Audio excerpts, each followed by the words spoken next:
Listed companies की तो हम हमेशा बात करते रहते हैं, मगर आज की वीडियो में हम कुछ ऐसा डिस्कस करने वाले हैं जिसको लेकर के हर किसी के मन में कुछ क्यूरियोसिटी बनी रहती है, और ये है अनलिस्टेड कंपनीज। तो अगर आपको अनलिस्टेड कंपनीज में इन्वेस्टमेंट करना हो तो आपको क्या करना चाहिए? How to pick unlisted stocks like a pro. I'll tell you exactly that in today's video. I'm Aprajita and you are watching Investing Ideas by Angel One, जहां इन्वेस्टमेंट से जुड़ी हर इंपॉर्टेंट अपडेट्स हम आप तक पहुंचाते हैं। मगर इसके पहले की वीडियो की शुरुआत करें, don't forget to subscribe to our YouTube channel and hit the bell icon to never miss a new update from us. सबसे पहले तो आपको ये समझना होगा कि अनलिस्टेड स्टॉक्स लिस्टेड स्टॉक्स से डिफरेंट कैसे होते हैं। तो ये जो अनलिस्टेड कंपनीज होती हैं वो किसी स्टॉक एक्सचेंज पे लिस्टेड नहीं होती, वो किसी स्टॉक एक्सचेंज पे अवेलेबल नहीं होती हैं जहां पे buyers and sellers easily connect हो सकते हैं as it happens in the listed world on BSE and NSE। तो ये जो अनलिस्टेड कंपनीज होती हैं ये ओवर द काउंटर मिलती है और यहाँ पे कोई रेगुलेटर नहीं होता, यहाँ पे कोई रूल्स नहीं होते। इसीलिए ये जो कंपनी डिस्क्लोजर्स हैं वो कितनी ट्रांसपेरेंट है अबाउट अनलिस्टेड कंपनीज उसके बारे में कोई श्योरिटी नहीं होती, वो उतने ट्रांसपेरेंट नहीं होते हैं। मगर इसका मतलब ये नहीं है कि सारे अनलिस्टेड कंपनीज फ्रॉड ही कर जाएंगी। अच्छी अनलिस्टेड कंपनीज भी अवेलेबल होती हैं, बट हमको उन्हें ढूंढना पड़ता है। And how to hunt quality unlisted companies, let's get into it now. First, focus on pre IPO companies. तो आपको ऐसी अनलिस्टेड कंपनीज को ढूंढ निकालना है जिन्होंने ऑलरेडी अपना draft red herring prospectus file कर दिया है या जो अपना IPO प्लान करने वाली हैं। ऐसी कंपनीज के जो डिस्क्लोजर्स होंगे वो काफी हद तक ट्रांसपेरेंट होंगे because these companies are planning to get their IPO। That means that they are ready to operate in a regulatory environment. तो ऐसी कंपनीज में इन्वेस्टमेंट करना रिलेटिवली सेफर हो सकता है। इन कंपनीज में इनिशियल लेवल पर इन्वेस्टमेंट करके you have chance to make good money when these companies get listed। मगर आपको रिस्क को भी अच्छे से समझ लेना चाहिए। The unlisted company in which you have invested, it doesn't mean that it will definitely get listed on premium। हो सकता है कि वो लॉसेस पे लिस्ट हो, तो आपको इसके बारे में जरूर ध्यान रखना है। Second, check fundamentals.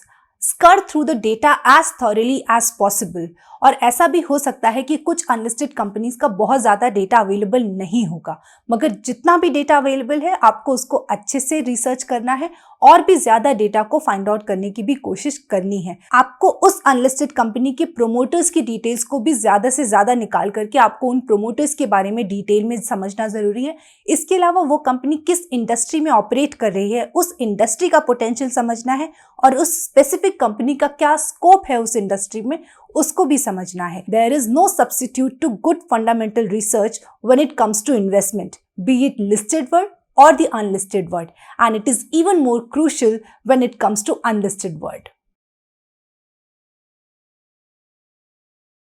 Third, choose an authentic medium to invest। तो जब अनलिस्टेड कंपनीज की बात करते हैं तो आप किस प्लेटफॉर्म के थ्रू इन्वेस्ट कर रहे हो, आपका इंटरमीडियरी कौन है, आपका ब्रोकर कौन है, ये एक बहुत ही इंपॉर्टेंट एस्पेक्ट है। क्योंकि आप एक अनरेगुलेटरी इन्वायरमेंट में इन्वेस्टमेंट कर रहे हो तो इसीलिए जो भी आपका ब्रोकर है, जो भी आपका इंटरमीडियरी है, उसकी क्रेडिबिलिटी बहुत ज़्यादा इंपॉर्टेंट हो जाती है। And there are different ways through which brokers sell unlisted shares to you.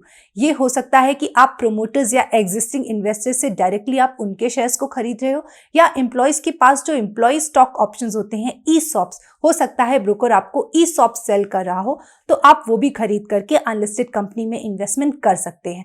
बस इस बात का बहुत ज़्यादा ख्याल रखिए कि आपका प्लेटफॉर्म कौन है, आपका ब्रोकर कौन है और उसकी मार्केट में क्रेडिबिलिटी कितनी ज़्यादा है, क्योंकि उसी के बेसिस पे आप अश्योर्ड हो सकते हो about the buying price being offered to you, if it is legit और नॉट। अब मैं आपको दो बड़े रिस्क बताऊंगी अनलिस्टेड कंपनीज में इन्वेस्टमेंट करने का, और पहला रिस्क है इलिक्विडिटी। तो अनलिस्टेड कंपनीज में इन्वेस्टमेंट करने के बाद अगर आपको उन शेयर्स को सेल करना हो तो वो इतना आसान नहीं होता, आपके लिए बायर्स ढूंढना मुश्किल हो सकता है। और अगर वो कंपनी लिस्टेड भी हो जाती है तो उसके बाद भी जो एग्जिस्टिंग इन्वेस्टर्स होते हैं उनके लिए 6 मंथ तक का एक लॉक इन पीरियड होता है during which they can not sell their shares. तो डू रिमेंबर दैट। और जो दूसरा रिस्क है वो रिस्क है लॉस ऑफ कैपिटल का। हो सकता है कि आपका जो अनलिस्टेड कंपनी सिलेक्शन है वो ठीक ना बैठे, हो सकता है वो उस कंपनी का बिजनेस सर्वाइव ही ना कर सके और वो जो प्रमोटर्स हैं उस कंपनी को रन करने वाले इस बिजनेस को शट कर दें, उस कंपनी को बंद कर दे, वो कंपनी बैंकरप्ट हो जाए। तो ऐसे केस में आपके पास कोई भी रास्ता नहीं होगा to recover your money. So do remember that. I hope आपको अनलिस्टेड कंपनीज में कैसे इन्वेस्ट करना है इसके बारे में काफी कुछ समझ में आ गया होगा। अगर आपकी कोई स्पेसिफिक क्वेरी है तो वो मुझसे कमेंट्स में जरूर पूछ ले। क्या आपने कभी किसी अनलिस्टेड कंपनी में इन्वेस्टमेंट करना ट्राई किया है? अगर किया है तो वो मुझसे कमेंट्स में जरूर शेयर करें। Now don't forget to like and share this video and subscribe to our YouTube channel. I'll come back soon with another investing ideas video. Till then, take care and keep investing.